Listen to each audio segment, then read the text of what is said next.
Here we go. Spoiler alert, audience.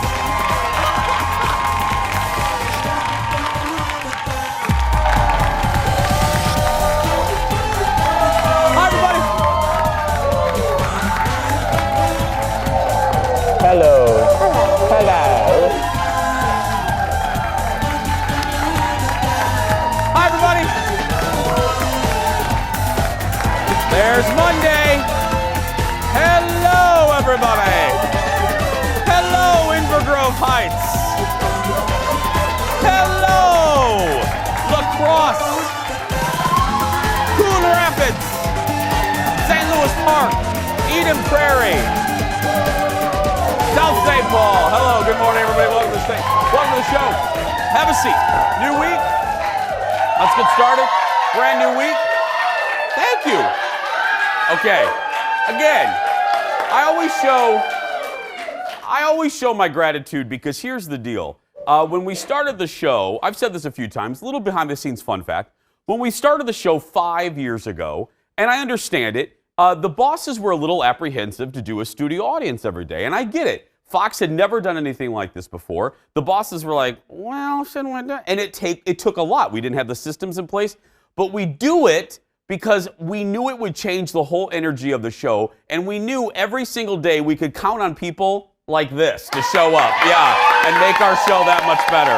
So, even when the weather, so I'm grateful to these folks because the roads are a little icy today, but they didn't care. They got here by plane, by train, by moose. It didn't matter. They're here. And someone that knows the traffic better than anyone, ladies and gentlemen, give it up for my friend, Miss Kendall, everybody. Hi. Hello. Good morning. The roads were the roads bad this morning? There were just a lot of spinouts, and then it was just slow. Slow moving? So slow, yeah. So sorry, people. How was your weekend? I was seeing the Star Wars movie. You finally saw Star Wars, The Rise of Skywalker, yes. Thank you so much for not spoiling anything, which I will not either. No. Because it was amazing. And you liked it, yeah, okay. Yes. Lo was watching what's supposed to be a football game. It wasn't a football game. Oh, the Vikings. Yeah. I know. It was sad. It's a bummer when, your team plays well the week before, and then the next week you're like, who are you? Where'd you go? I actually watched it. I watched a... Jason Rowley, my episode. I watched it, and I was depressed, too. I was sad. I knew what all I do in these situations when I'm in public at a football watching a football, if the people clap, I clap. That's you know what I mean? Good way to go. And then if they boo, I boo. Yep. So when they would boo, and then the family would laugh at me because my father-in-law is like, "You have no idea what you're booing at," and I go, "I'm just trying to, being one with the people." Yeah, and when they would yell at the TV, like at Kirk Cousins or something, I didn't do that because I like Kirk. No, I don't like that. Nope. But I just went boo. I have no idea what's going on. So I just sat there and ate my chicken wings. I was happy. Speaking of food and football. Oh, Before some of the best ideas we have on the show come from a meeting that we have at 9 a.m. every day, where it's the whole staff. We go through what's happening. Let me tell you what Kendall brought up this morning. So we're in this meeting, and when I say Super Bowl party food, what's the first thing that pops in your mind? Schwabi? Cheese dip. Christopher Straub? Chicken wings. Audience members? Whatever they say. Okay, yeah, I didn't know, yeah. Kendall goes, and I quote, she goes, "I'm making a clam dip." It's delicious. Clam dip? It's really good. I'm making a clam dip. Mm-hmm. And then she goes, and then this is when producer Ted, passed out, flipped over. She goes, "It's a cold clam dip." It's so good. No. What's worse than a hot clam? A cold clam. Oh. Yeah. Oh. Don't knock it till you try it. It okay, sells what out. Is it? Every party. Okay, what is in this clam dip? I can't tell you everything. It's going to be part of the show. show. What are you, Colonel Sanders? What do you mean? Okay. What do you mean you can't tell us? Okay, Minnesota, there is cream cheese in this. Yeah. A lot of cream cheese. What? Okay, would you like to continue? Well, and clam and onion and some other stuff. I don't know. My mom makes it. I just help sometimes. Anyway. Chase, okay. I don't cook. What we're going to do is we're going to do a show we are going to do an episode where we're all going to make our favorite football food. Tailgate food. So you're going to make your clam dip, and then well, not anymore. The rest of us will make normal things. Yeah, there we go. Let's get started, everybody. It's time for the hot dish. Here we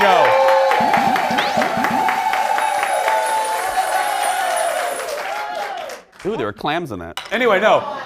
You know what's going to happen now is I'm going to get emails. Jace, this is what's going to happen. Jason, don't pick on Kendall and her clam dip. I'm just kidding. I'm anxious to try it. Yes. First up, Oscar. I like clam strips. I do like clam strips. Oscar nominations were announced a couple hours ago, and one film led the way with 11 nominations. Look at this. Can you please stop bothering my kid? Sorry. Arthur, I have some bad news for you.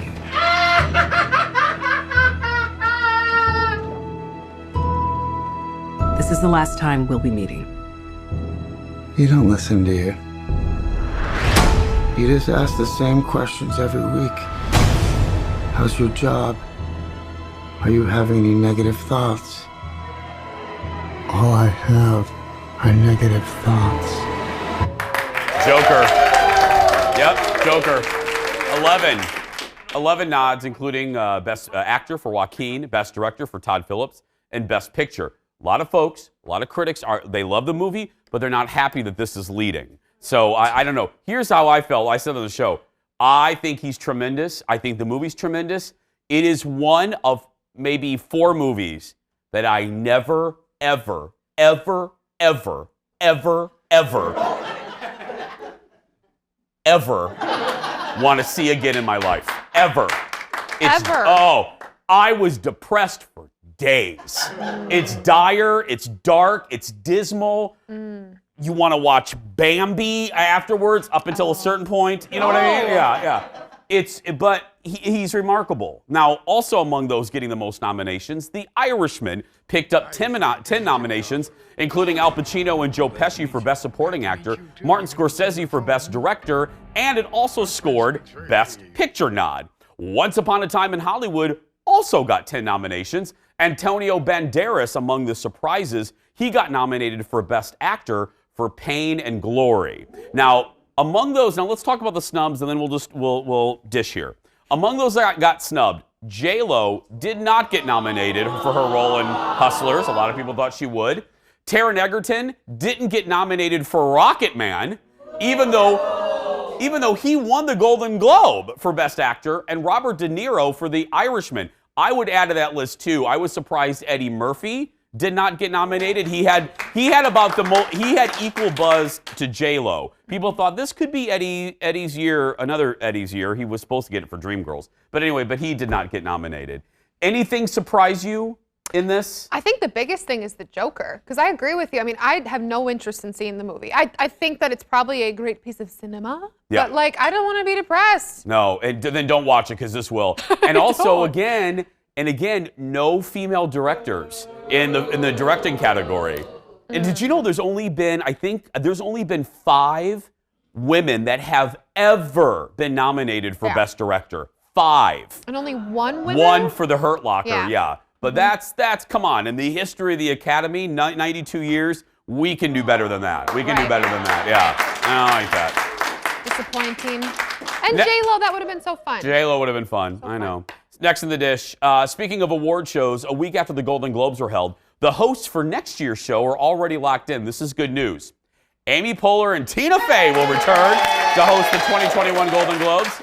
This will be their 4th time hosting, their last coming in 2015. Ricky Gervais hosted this year's Globes, his 5th time as the show's MC. I can say, I think Tina and Amy are kind of like Billy Crystal for the Oscars. You know, everybody loves them. Billy, that's an older reference. People used to love Billy hosting. They are, thank you, audience. But everybody loves them together, and their timing, you can't match it. No. Their timing together, it's perfect. It's like music. Yeah, and I think after this year's big hosting. Let's not call it a fiasco, but it made more news than the actual Globes itself. Was Ricky hosting it? Yeah. I think they wanted to go with like the clean humor. They're funny. Everybody loves them. And again, no host for the Oscars. I wanted to make that, which I got to tell you, I know people like it. The ratings went up last year. I can't argue that, but I still think for a broadcast like the Oscars, you need someone to row the boat. I think you need someone to keep the boat going. I do, yeah. I have What? an idea. You have an idea? Yeah. What if they have Oprah do it? She makes everything magical. Well, And she gives away stuff. I know. Oprah didn't come to my house though over the weekend though. Chase, I was very gonna sad. ask, but you No, didn't tell there's me. no. so I didn't thought it was a go. no. I didn't go. I was gonna be depressed. I didn't go, and I didn't. And then I was even more depressed because Oprah and Tina Fey were like 2 blocks from my house by the Mary Tyler Moore statue, and I thought, why didn't I sleep out there? You know what I mean? Yeah, you I know should've she loves Mary known. Tyler Moore. Oh, you could have just been that guy that was in the background, like. I know. Next on the dish, the trailer for the 4th season of Fargo was released over the weekend. I know. Wait till you see who stars in this. It's about warring gangs in Kansas City in the 1950s. Look at this. They still control trucking, the unions, railroad. I see you've met my daughter, Your daughter? the one and only. Oh, yeah. Now I see it. Huh. We need to move now, before they get their heads on straight. This is what you call a transition of power. What are they? Decorative? A warning to the other rats. This is America, sir. Last time I checked, not Soviet Russia. I'm teaching him how the world works. And how's that? It's dog eat dog. That's how dogs work. A little more complicated. You got any bennies, zoomers, little chicken powder? I've had a world-class day. Holy Christmas. Yeah. The season stars Chris Rock. And according to FX, it's going to tackle immigration and assimilation and the things we do for money. And of course, I'm just excited to see Chris Rock in that. It debuts in April on FX. Yeah, so good. We're going to have a little viewing party. Oh, good. I'm going to put on some clam dip. We'll be right back, everybody. Stay with us. Back after this. Coming up, more hot dish straight from the oven. TMZ will join us live with the latest on Megxit. The Queen has called a meeting, girl, and she's talking to the family to get this mess straightened out. But is it too late? Then it's my first best thing ever with an asterisk. Dracula has taken a bite out of Netflix. I'll tell you why I had a huge change of heart about this show midway through my binge. And everything's better with buttons. Christopher Straub is back with craft ideas for your kiddos using, buttons. Stay right there. We'll be right back.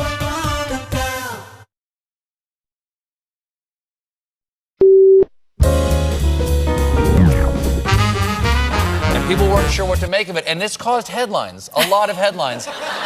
Laura Dern thinks she saw Baby Yoda at a basketball game. Laura Dern on being followed by Baby Yoda everywhere, exclusive.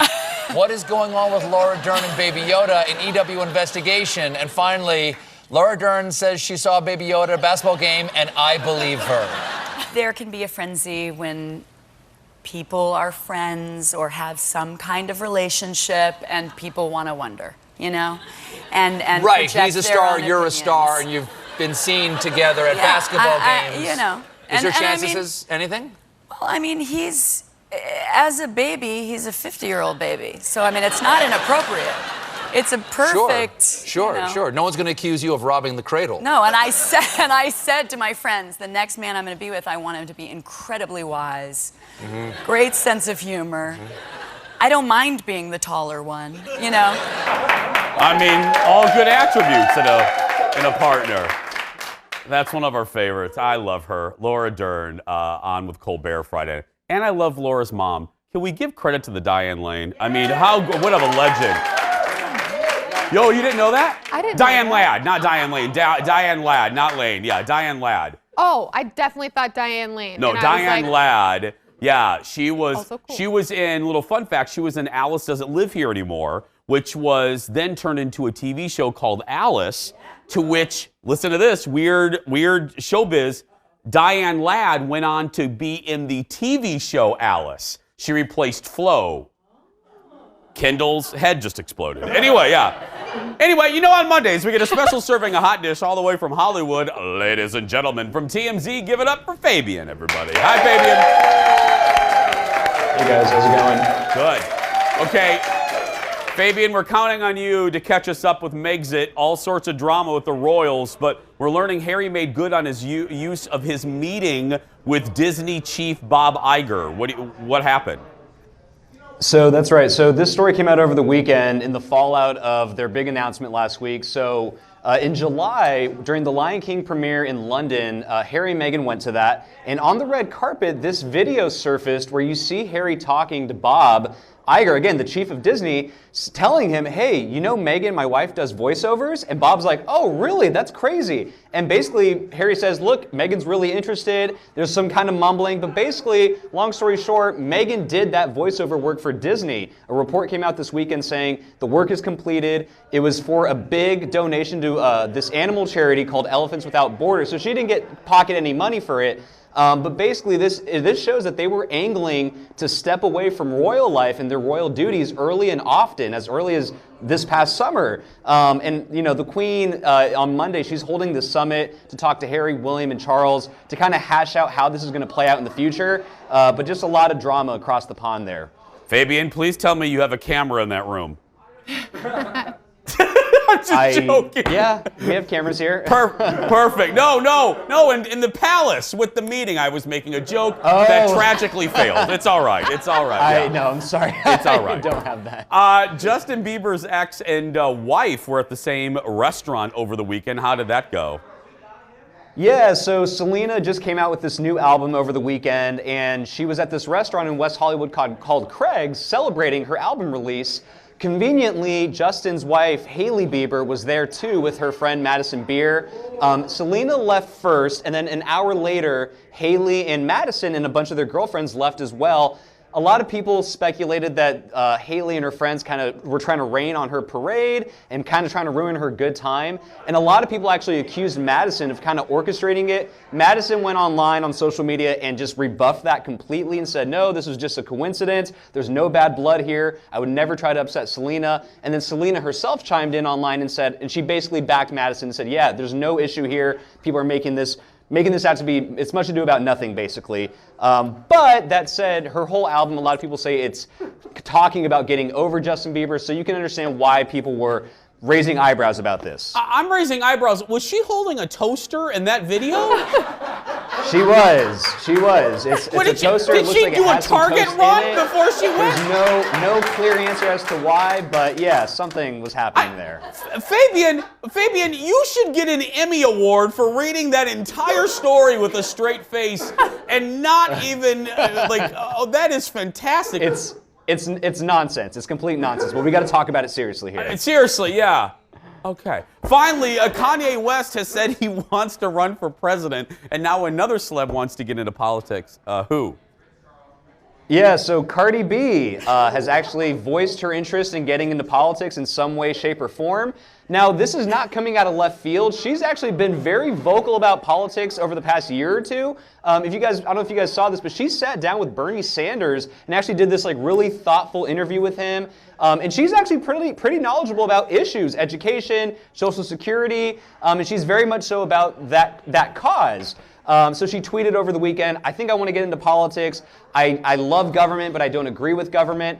And frankly, I actually think she would have a shot, at least locally, if she started local, maybe she got on the Hill, and maybe from there, who knows, maybe the White House one day. But she seems pretty serious about it. So yeah, that's another thing to look for. Nothing surprises me anymore. I mean, we have celebs walking around Hollywood holding toasters. I don't know what else. Fabian, have a good week. Thank you, my friend. Fabian from TMZ.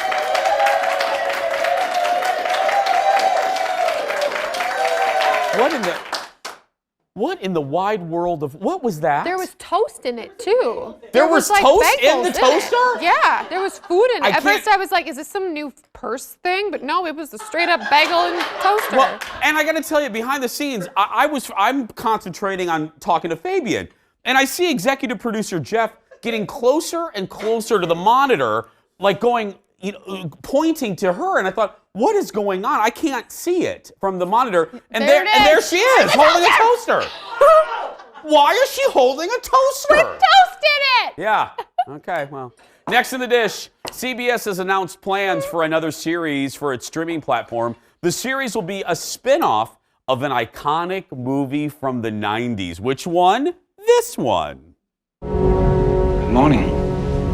Dr. Lecter, my name is Clarice Starling. May I speak with you? You're one of Jack Crawford's, aren't you? I am, yes. May I see your credentials? Certainly.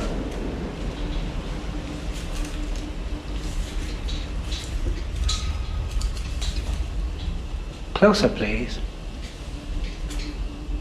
Closer.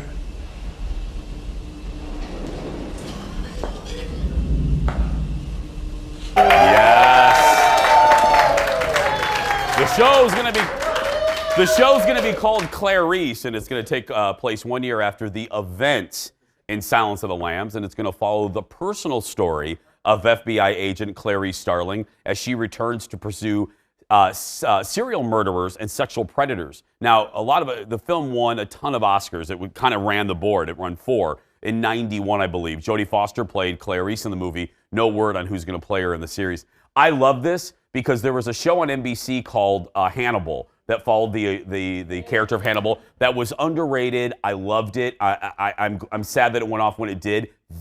I love the premise of this. Clarice. Yeah. Have the lamb stop screaming, Kendall? God, why are you so good at that? It's creepy. I know. See, one of the few imitations I can do, but yeah. That was good. Have the lamb stop screaming, Stop Kendall? it. I like it. No, I'm excited. This is because the book. Have you ever read Silence of the Lambs, the book? No. No, you should. It's Thomas Harris is Hannibal's not really good, but no, the Manhunter's really good, and then Silence of the Lambs is excellent. And the character of Clarice is so multi-layered. It's fertile ground for a show, and especially on CBS, so they do it on the All Access. Well, next in the dish, Justin Bieber's new single "Yummy" is a hit with fans, and he's hoping it gets even bigger. But in doing so, he's being accused of doing some shady business. In a now deleted post, Justin reshared a post about a number of strategies to boost the song into the Hot 100 chart. That included, listen to this, everybody. That included international fans using a VPN to mask their IP addresses. Justin also encouraged fans to make lengthy playlists of the song, buy multiple copies, watch the video on YouTube, and my favorite, he told youngins to put the song on repeat while they sleep. Billboard has previously dealt with chart manipulation, that's what it's called, and said they now have systems in place to prevent it.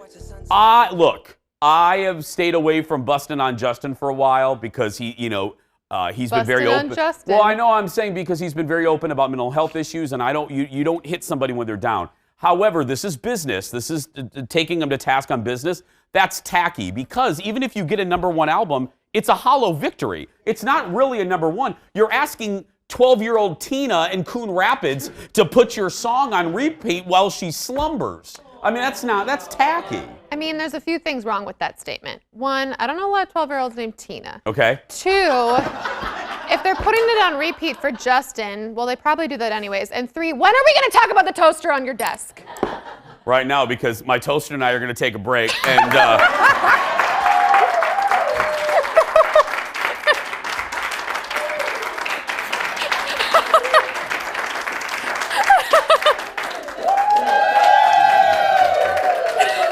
still ahead, everybody. I have a new best thing ever, or at least I thought I had a best thing ever. Why I changed my mind about Dracula on Netflix coming up, and then we're having fun with buttons and toasters. Christopher Straub will join us with his latest crafting idea when we return. Back after this, everybody.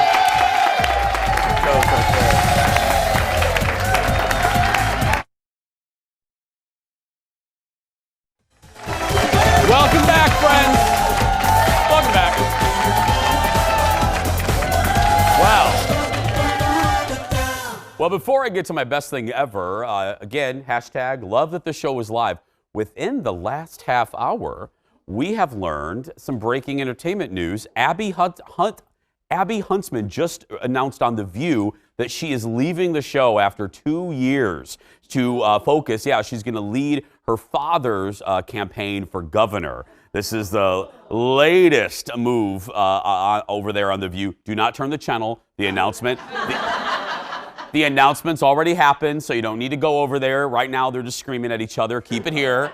But I got to tell you, I think this is the first of probably a few changes over there. Sometimes I'm just saying, sometimes when there's smoke, there really is fire. And the rumors keep percolating that Meghan McCain has really isolated herself from the whole panel. I don't always believe these rumors because I think a lot of kind of tacky writers are a little sexist and pitting women against each other. But I have a funny feeling something is brewing over there at The View, and this is the first of many changes we may be seeing. So good luck to Abby. I enjoy Abby. I'm sad to see her go, and I hope they replace her with another conservative, because when you're on a show called The View, you better have viewpoints of all kinds. So replace her with another conservative. Yeah.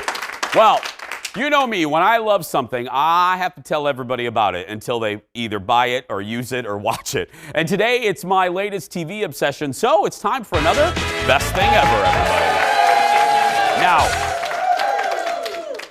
this one has an asterisk. This one, if we would have done this segment last week, it would have looked much different than this week. My latest Best Thing Ever is a new Netflix series about a classic character from literature who will take a look at part of the trailer for Dracula. There is a corruption passing through this world. I wish to know everything that occurred in the time you spent with him.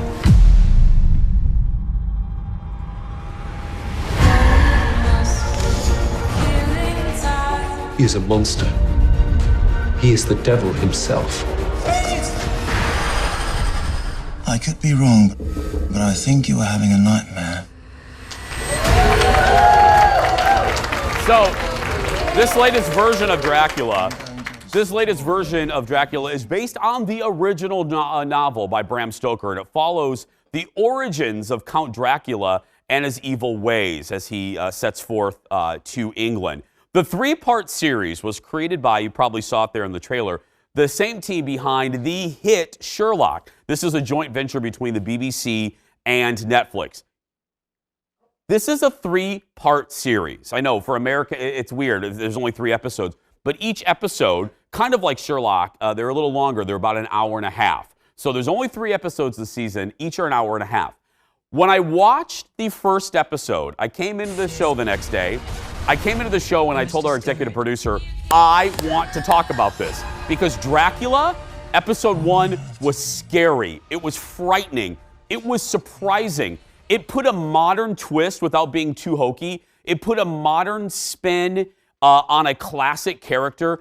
The dialogue was snappy. It was sharp. There were actual elements of humor in it, too. The gentleman that plays Dracula is both scary and charming at the same time. And the lady there who plays the nun, hysterical. It had all of the elements you need. The perfect recipe for a great horror series. Then I watched episode 2. Felt the same way. I would even argue episode 2 is better than episode 1. It is scarier. It's more inventive. It's more surprising.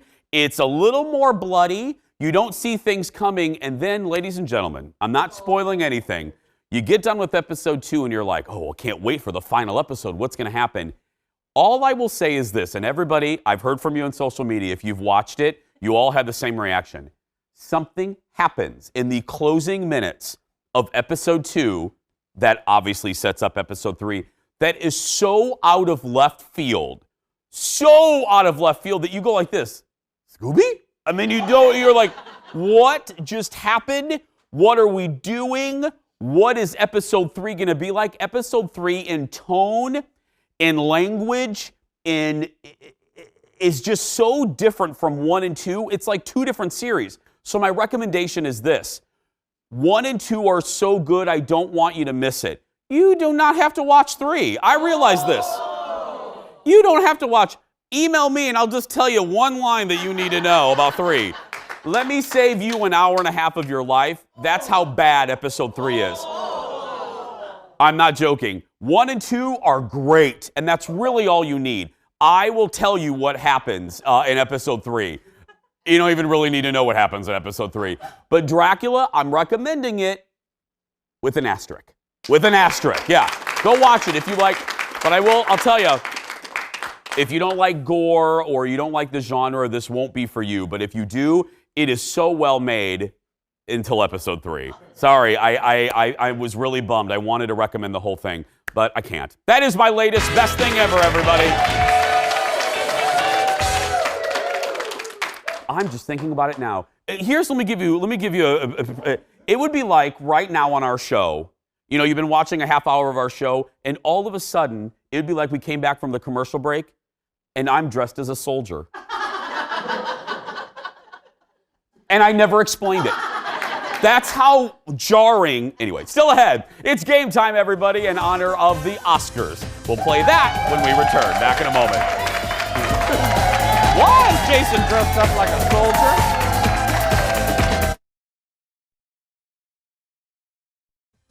Welcome back, everybody. Welcome back. Well, the music just cut off, girl. It's like, we can't afford it anymore. We broke down today's Oscar nominations in the hot dish, and now it's time to test your Oscar knowledge with Game Time. Here we go, everybody.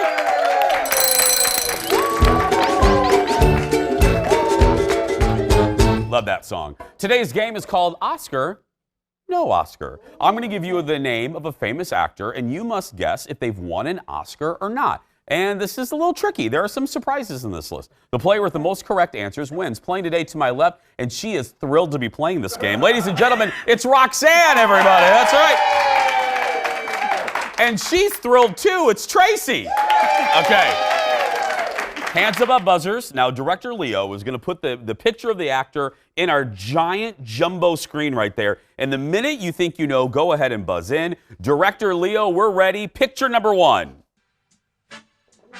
Oscar or no Oscar? That's Lady Gaga. Oscar. Tracy. Oscar. You are right. The Oscar for original song for Stars Born. Okay, here we go. Hands above buzzers, director Leo. It's Michelle Williams up in there. Michelle Williams, Oscar or no Oscar? Tracy. No Oscar. You're right. No Oscar. And she has been nominated 4 times. 4 times. Yeah. She's like Susan Lucci. Okay, here we go. Next one, Samuel L. Jackson. Roxanne.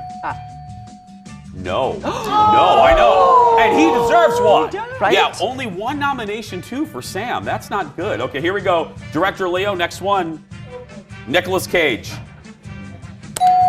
Tracy. No Oscar. He does. He has one. For Leaving Las Vegas. Yeah. That was years ago. That was a sad movie. It was very sad. We won't get into it, though. But yeah. Okay, here we go. Director Leo, next one, please. Amy Adams. Worked at the Chanhassen Dinner Theater. And she loves when I bring that up to her every single time we talk. Okay, here we go. Oscar or no Oscar? Okay. Pretty good. One. Let's go ahead and hit it. You have a 50% chance. No Roxanne? Oscar. What? I'm sorry? No. You were right. No Oscar. 6 nominations. 6 nominations for Amy. Not a single one. Okay, here we go. Next one, Leo. Who do we have? Will Smith. Oscar. No. No for Will. No. 2 nominations for Big Willie style. But yeah, no. Damn. No. Okay, here we go. Leo, next person. Reese Witherspoon. Tracy. Oscar. You are right. June Carter Cash. Walk the Line. Yes. Walk the Line. She was great in that movie. Director Leo, next star, please. Angela Bassett. Roxanne. Oscar.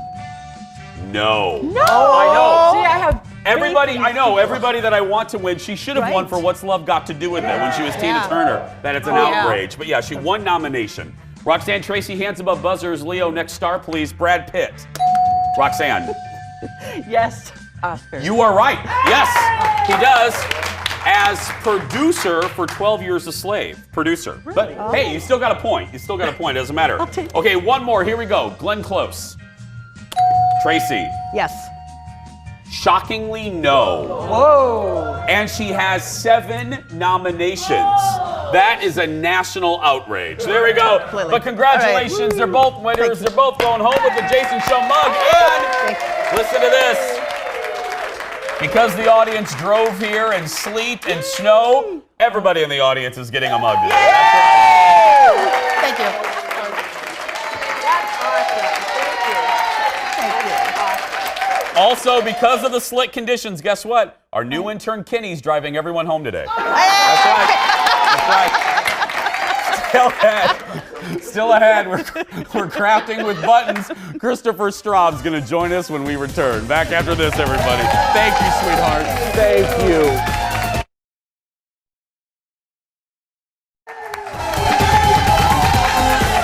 Thanks, Evan. Welcome back. Welcome back. By the way, half the audience is gone. Kenny's starting to take everyone home. So, yeah.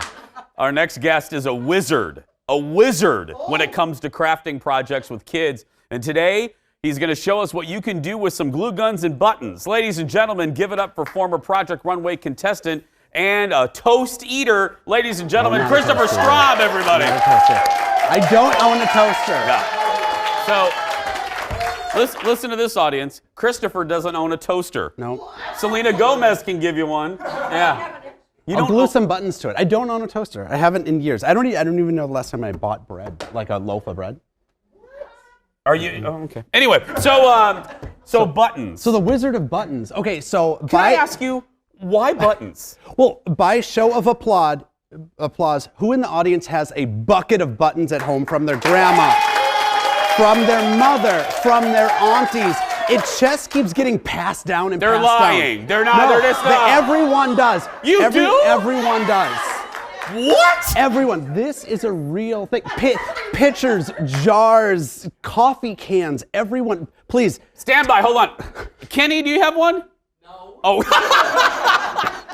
He hasn't gotten it yet. It'll rotate around and get to him. So buckets of buttons. I had my grandmother's buttons, and I'm just going to show you a handful of things that you can do with them to get rid of some of those buttons. And fun This is gifts, quickly turning into fun my favorite projects. segment of yours ever. Yeah. Well, here, Okay, I want you to stay over here. Want me to stay over here? Okay. I have a tiny glue gun for you. World's tiniest glue gun. He gave me the pink one. The pink one. Right. Yeah. Little pink pistol. All right, so the first I'm going to show you here. We won't demo these, but I want to show you an easy way to adorn cards. Yeah. Because if you've gone to the card store, you could spend $8, $12 for adorned. Yep. So Valentine's Day's coming up. Christopher, this is cool. Aren't they great? That is awesome. So, and a really cool thing to do is make it dimensional. So lay down some of those flat buttons first and then add those crystal ones, add those more dimensional ones, and you're going to get that 3D effect. Look at, I have to, that is real. Yeah, that is it's really nice. fun. And it's like real art. Okay. So here's something that this is the easiest thing you can do. Magnets. You go to Michael's, go to Joanne, buy these little magnets, and go ahead. I'm going to show you how easy this is. Okay. Okay, take your glue gun, Okay. put the glue on the magnet, not the button. Okay, there we go. All right, so a little gooby. That's perfect. Okay, yep. Okay. I can tell you don't do this stuff. No. And so go ahead and grab any button of your choice. I did this for all my aunties, because these are actually all my grandma's buttons. So I did these for all the aunties. I put little collections together, some red ones, some brown ones, some gold ones, some blue ones. Let them choose the collection. Now you have kind of a meaningful magnet. Of course, you had to burn in the first segment. It's fine. All right, so it's that's just a top layer of skin. It's so good. fun, It's fine. easy one. So all these are magnets, and you can go ahead and put these on your refrigerator. The Okay. next one, this is the fun one for kids. So you can make bracelets, okay? So they can color coordinate, make a bracelet that suits them. My son designed this one. Oh, look. Want to do everything's rainbow and unicorns right now, right? Yeah. So go ahead and take a piece of ribbon, actually go around your own wrist, add 1 inch, and that's the length of your ribbon. Oh, that's good to know. Okay, your wrist plus 1 inch. Exactly. Got it. And then you're going to take, I have a little piece of elastic here. This is 2 inches. Going to loop it around, stitch it to one end. Okay. And then with this is embroidery floss That is thread. a giant needle. Well, it has to be. It has to be. Okay. And so you're just going to go ahead and that's 6 stitches for the kids one. You can probably do about 8 or 10 on the adult one. And you go ahead and just choose. You can do metallics. You can do reds and oranges. Really create a piece. The kids are going to love this one. Christopher, that's a great And idea. all they do is line them up. That. All they do is line them up, and you do the sewing. Okay. You do the sewing. This is a gift idea, Okay, right? so this is the fun gift idea. Adorn a picture frame. This is actually my grandma and grandpa. And her buttons. And adorned with her buttons. So No, imagine, that's a great idea. Imagine doing this for everybody in your family, all the aunties, all the uncles. You go ahead and lay down a bunch of glue, and then you and I are going to go ahead and just place a bunch of these on there. Just place, don't press. Okay. Do I do them front or back? Either one, either or. Okay, don't press. I'm not pressing. Exactly. And so you see, you're going to have a lot of this negative space here. And that's when you go in with all your dimensional ones and add on top of that, and that's going to make it 3D, really fill in that space. Okay, don't move. Okay. Because you're going to stay right there. I'm staying. I'm going to wipe the molten hot glue from my fingers. And we have one more with Christopher Straub when we come back. Back after this. One more.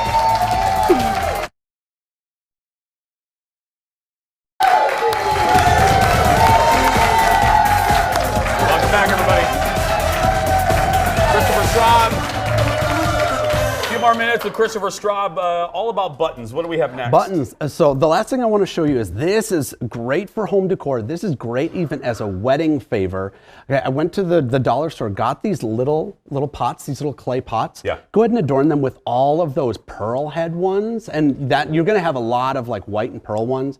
Use faux flowers or traditional real flowers in it, and that's a great little, it's like a centerpiece, or you could do 3 in a row as home decor for the spring. And it looks like something fancy that you would actually buy. Yeah, but you can go to the store and get actually made something it. like that. Now you are, absolutely.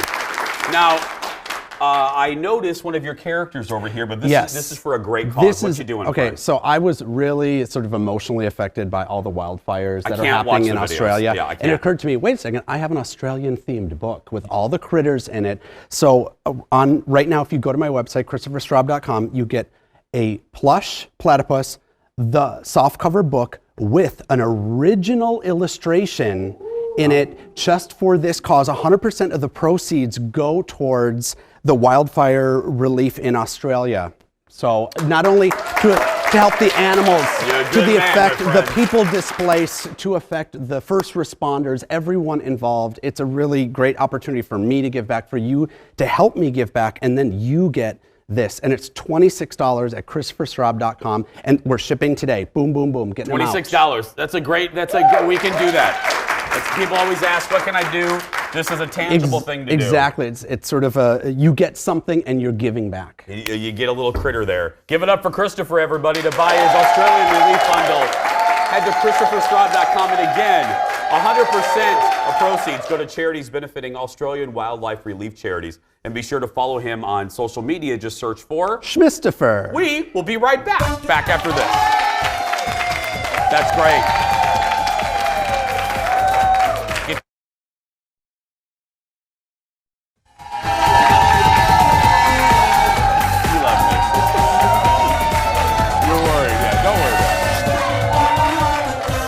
Kendall's back, wrapping up the show. As I mentioned off the top, Oprah Winfrey was in town over the weekend on Saturday, and here she posted a video of her and Tina Fey checking out.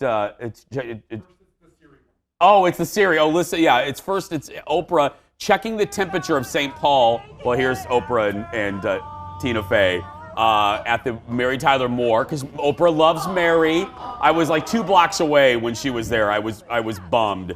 I did not go down to Nicollet Mall that day. I wish I would have. And then Oprah asks Siri what the temperature. What's the temperature right now in Minneapolis, Minnesota?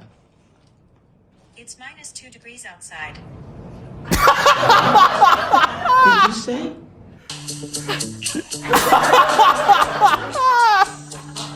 Oh, Oprah. Executive producer Jeff and I were like, hello, you lived in Chicago, Oprah. Anyway, come back and see us, Oprah. Tomorrow on The Jason Show, trainer Galen Wood is here with some simple tips to getting you back on track for your fitness plan in the new year. Plus, producer Ted recaps The Bachelor. That's tomorrow. But right now, that's going to do it for us. Go out there and be yourself because nobody can tell you you're doing it wrong. Have a great day, everybody. Thanks for watching.